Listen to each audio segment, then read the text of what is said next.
Hello दोस्तों, आज हम एक्सप्लेन करेंगे पीकी ब्लाइंडर्स सीजन 4 एपिसोड 1। दोस्तों, आपको याद होगा पिछले एपिसोड के अंत में आर्थर, माइकल, जॉन और पोली को पुलिस ने गिरफ्तार कर लिया था। इस एपिसोड की शुरुआत है हम उन्हें जेल में देखते हैं। आज उन्हें फांसी दिया जा रहा था। दूसरी तरफ हम एक लॉयर को देखते हैं जो दौड़ दौड़ के एक आदमी से जाके मिलता है। यह आदमी आर्थर बिगी था। आर्थर बिगी इंग्लैंड के राजा का प्राइवेट सेक्रेटरी था। वो लॉयर बिगी को बताता है बर्मिंघम की एक गैंग को आज फांसी दिया जा रहा है। आपको राजा को फोन करके इसे रोकना होगा।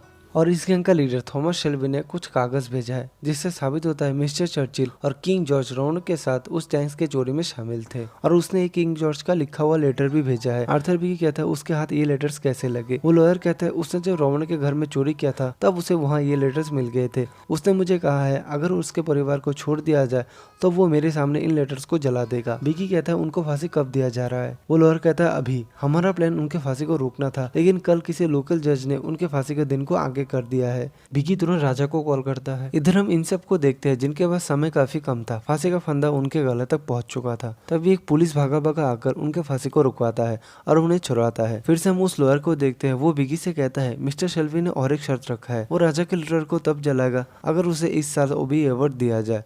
दोस्तों, ये अवार्ड ब्रिटेन के राजा के द्वारा आम जनता में कुछ चुनिंदा लोगों को दिया जाता था। सीन कट होता है, हमें एक साल बाद का समय दिखाया जाता है। हम टॉमी को विलियन होटल में देखते हैं। वो एक वेटर से आज रात के लिए एक नया लड़की ढूंढने के लिए कहता है। तभी लिजी वहाँ आती है। वो टॉमी से कहती है कल क्रिसमस पर चार्ली के लिए उससे गिफ्ट करके रखा है। वो आगे कहते हैं न्यू ईयर के दिन जॉन ने अपने नए घर में पार्टी रखा है, तुम्हें चार्ली को लेकर वहाँ आना चाहिए। तुमने तो आर्थर के बच्चे को भी नहीं देखा, कम से कम क्रिसमस के दिन अकेले मत रहो, इससे चार्ली को भी अपने भाई बहन से मिलने का मौका मिलेगा। एडा भी इस पार्टी के लिए अमेरिका से आ रही है।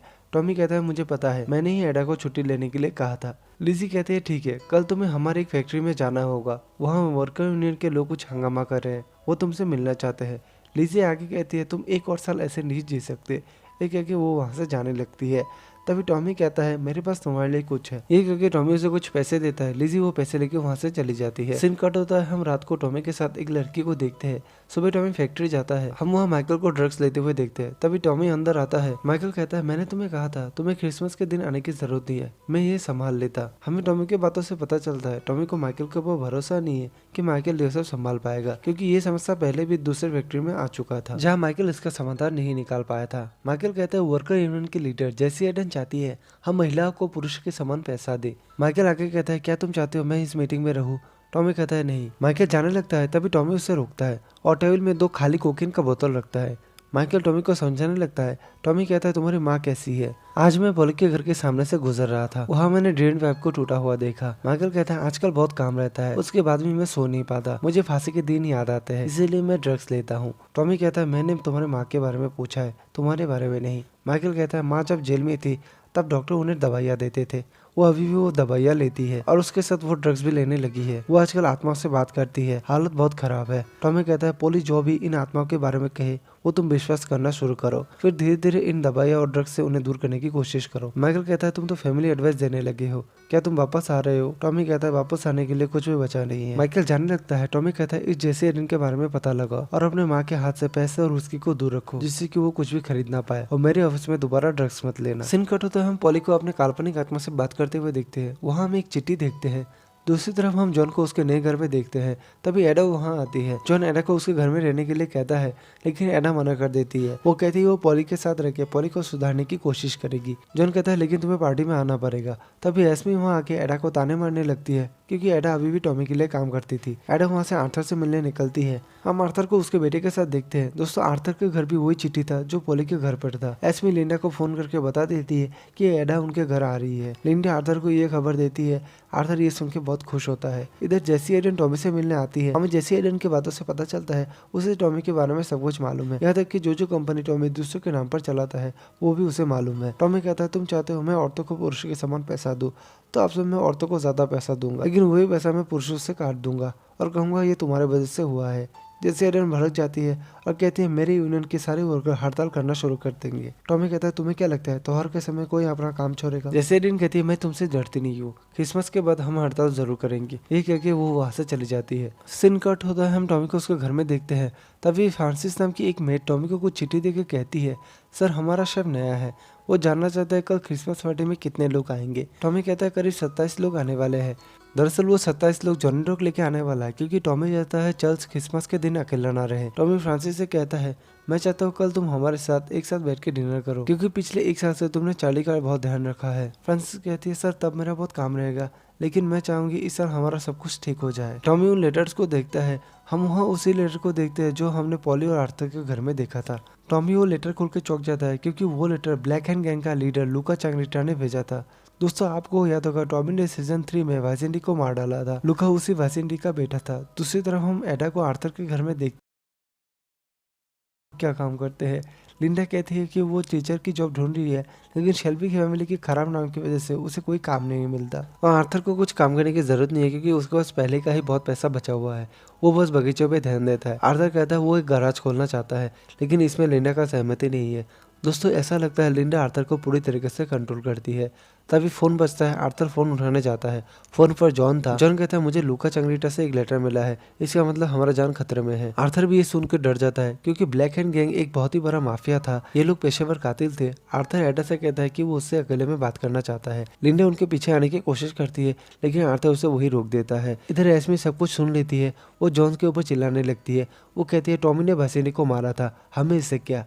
जॉन कहता है, वासिनी को टॉमी ने नहीं आर्थर ने मारा था, लेकिन इससे कुछ फर्क नहीं पड़ता। ये लोग पूरे फैमिली को मार डालने के लिए आए हैं। एस्मी कहते हैं, हमने एक दूसरे से प्रॉमिस किया था कि अब से हम दोनों एक दूसरे के लिए फैमिली है। हम खुद को प्रोटेक्ट कर सकते हैं, हमें किसी की जरूरत नहीं। इधर आर्थर एडा को वो लेटर दिखाता है। आर्थर कहता है, लूका को कैसे पता हम कहाँ रहते हैं, चले जाओ। आर्थर कहता है, आज क्रिसमस ईव है, कैसे घर छोड़ के चले जाए। और लीना घर नहीं रखने देती। एडा कहते हैं, मैं टॉमी से मिलने जा रही हूँ, मैं उसे तुम्हें कॉल करने के लिए कहूंगी, और मेरी गाड़ी में एक गन है, वो तुम रख लेना। लिंडा चुपके से उनकी बातें सुनने की कोशिश करती है। बाद में वो बाहर आ जाती है। एडा चुपके से वो गन आर्थर को दे देता है। इधर हम लूका चांगरिटा और उसके 2 साथी को देखते हैं। वो लोग इंग्लैंड पहुंच चुके थे। दूसरी तरफ माइकल पॉली से मिलने जाता है। पॉली इससे खुश नहीं होती। वो कहती है, मैंने तुम्हें कहा था आज मैं बिजी रहूंगी, तुम्हें क्या चाहिए। माइकल कहता है, आज टॉमी ने आपके बारे में पूछा था। पॉली को जवाब नहीं देती। माइकल कहता है, टॉमी ने मुझे कहा है कि मैं आपके ऊपर विश्वास करूँ, कि आप सच में आत्मा से बात कर पाते हैं। एक प्लान बना है कि इस साल हम सबको एक करेंगे, और मैं आपके लिए शैंपल लाया हूँ। पॉली कहती है, तो टॉमी ने तुम्हें ये सब करने के लिए कहा है। अभी मैं उसके सारी स्ट्रेटेजी को समझती हूँ, और मैं शैंपल तब होगी जब तुम टॉमी के यहाँ काम करना छोड़ दोगे। पॉली वही पिल लेने लगती है।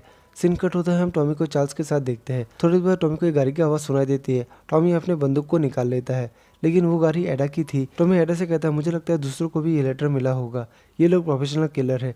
एडा कहते हैं, तुम्हें क्या लगता है हमें क्या करना चाहिए। टॉमी कहता है, हम अगर अकेले रहे तो वो हमें एक एक करके मार डाले, हमें पुरानी जगह पे रहना होगा। मैं को सोल्जर को तैनात कर दूंगा। क्रिसमस के अगले दिन मैं चार्ली की यार्ड में फैमिली मीटिंग रख रहा हूँ, फिर वहाँ पर ही है, तुम माइकल और पॉली के लेके वहाँ आ जाना, मैं आर्थर और जॉन को समझाऊंगा। एडा कहती है, एस्मी और लिंडा का क्या। टॉमी कहता है, जो भी जिंदा रहना चाहता है वो वहाँ आ सकता है, ये लोग बच्चों को भी मार डालते हैं, उनसे निपटने के बाद हम अपने पुराने रास्ते में जा सकते हैं। एडा कहती है, क्या मैं भी उनके लिस्ट में हूँ। टॉमी कहता है, हम सब उनके लिस्ट में है। टॉमी एडा को एक गन देके पॉली के यहाँ जाके उन्हें समझाने के लिए कहता है। टॉमी जॉन को फोन करता है, लेकिन जॉन और एस्मी तो नशे में सो रहे थे। उसके बाद टॉमी आर्थर को कॉल करके मीटिंग के बारे में बताता है, और कहता है, जॉन फोन नहीं उठा रहा, मैं माइकल को उसे लेने के लिए भेजूंगा। सीन कट होता है। हम पॉली को देखते हैं। पॉली माइकल के ऊपर चिल्ला रही थी, क्योंकि माइकल ने सारे पिल्स को टॉयलेट में फेंक दिया था। पॉली पागल की तरह दवाइयाँ ढूंढने लगती है और कहती है, ये तुमने टॉमी के कहने से किया है।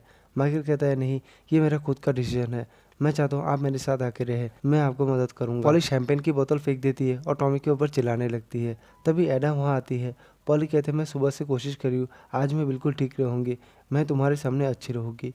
एडा पॉली को गले लगा लेती है। एडा उन्हें लूका और फैमिली मीटिंग के बारे में बताती है। इधर हम टॉमी को देखते हैं। फ्रांसिस टॉमी से आके कहती है कि शेफ फिर से पूछ रहा था कि गेस्ट कौन से टाइम में आने वाले हैं। टॉमी कहता है, मैंने तुम्हें पहले भी कहा है, ये जॉनी डॉग के साथी है, वो कभी भी आ सकते हैं। फ्रांसिस कहती है, सर वो शेफ एग्जैक्ट टाइम जानना चाहता है। टॉमी को ये बात खटकता है और कहता है, तुमने कहा था वो नया है और वो फॉरेनर है। फ्रांसिस कहते हैं, सर उसका 2 महीना हुआ है यहाँ आए हुए, और वो इटालियन है, वो अभी तक का सबसे अच्छा शेफ है, लेकिन वो बस अपने साथ एक असिस्टेंट शेफ लाया हुआ है। टॉमी कहता है, क्या हमारे पास उसका रेफरेंस है। फ्रांसिस कहती है, हाँ। फ्रांसिस आगे कहती है, सर मैं आपका ऑफर एक्सेप्ट करती हूँ, कल मैं आपके साथ जरूर खाना खाऊंगी। टॉमी शेफ का रेफरेंस देखता है। उसे वहाँ पता चलता है वो शेफ सैन मार्कोस में काम करता था। टॉमी किचन में जाके सबसे बात करता है। वहाँ वो एंटोनियो से मिलता है। टॉमी कहता है, तुम तो एक शेफ हो, तो तुम आलू क्यों छील रहे हो। एंटोनियो कहता है, क्योंकि कल के लिए बहुत काम बाकी है। टॉमी से कुछ पैसे देके हेड शेफ से मिलने जाता है। वो शेफ टॉमी को देख कर डर जाता है। टॉमी उसे कहता है तो तुम जानना चाहते हो गेस्ट कब आने वाले हैं। टॉमी उसके पास जाके कहता है तुम एंटोनियो को कितने पैसे देते हो। मैंने अभी उसे 10 पाउंड दिए लेकिन उसको कुछ फर्क नहीं पड़ा। शायद तुम उसे पैसे नहीं देते, कोई और उसे पैसे देता है। तुम पहले सैन मार्कोस में काम करते थे जो सबीनी का था, क्या तुम उन्हें जानते हो। शेफ कहता है नहीं, मैं उन्हें कभी नहीं मिला। टॉमी उसे पकड़ लेता है और कहता है शायद एंटोनियो उससे मिला है, वो ब्लैक हैंड गैंग का आदमी है ना। सबीनी ने तुम्हें उसे यहाँ लाने के लिए कहा है जिससे कि वो मुझे मार पाए। शेफ कहता है मुझे नहीं पता वो तुम्हें कल मारने वाला है, मुझे बस उसे यहाँ लाने के लिए कहा था, नहीं तो वो मुझे जान से मार डालते। टॉमी कहता है ठीक है तुम उसे यहाँ बुलाओ। शेफ उसे बुलाता है, एंटोनियो समझ आता है और वो गन लेके अंदर आता है। इधर टॉमी दरवाजे के कोने में छुपा हुआ था। जैसे ही एंटोनियो अंदर आता है टॉमी एक रॉड उसके सीने में घुसा देता है और उसे गोली मार देता है। वो शेफ से कहता है तुम अभी सबीनी से जाकर कहना उसने गलत लोगों से हाथ मिला लिया है, ब्लैक एंड गैंग के साथ निपटने के बाद मैं उसके पीछे आने वाला हूँ। टॉमी जनरेटर को फोन करके वहाँ बुलाता है। वो जनरेटर को इस लाश को बाहर फेंकने के लिए कहता है जिससे कि लुका को एक मैसेज जाए। वो जनरेटर को बताता है कि वो वापस पुराने जगह पे जा रहे हैं। सुबह टॉमी माइकल को फोन करके जॉन को लाने के लिए कहता है क्योंकि जॉन अभी भी फोन नहीं उठा रहा था और खुद चार्ल्स को लेकर वहाँ से निकल जाता है। माइकल जॉन को लेने के लिए जाता है। माइकल जॉन को साथ आने के लिए कहता है। एस्मी कहते हैं हम अपने आप को प्रोटेक्ट कर सकते हैं। माइकल कहता है तुम लोग समझ नहीं रहे हो, ये लोग न्यूयॉर्क माफिया है। जॉन कहता है हम भी पीकी ब्लाइंडर्स है। माइकल कहता है नहीं, जब हम एक साथ रहते हैं तब हम पीकी ब्लाइंडर्स है। तभी लुका के लोग गोली चलाने लगते हैं और गोली जॉन और माइकल को लग जाती है। और दोस्तों यहाँ ये एपिसोड खत्म हो जाता है। दोस्तों आपको अगर मेरा एक्सप्लेनेशन थोड़ा भी पसंद आए तो चैनल को सब्सक्राइब जरूर करें। Thank you for watching the video.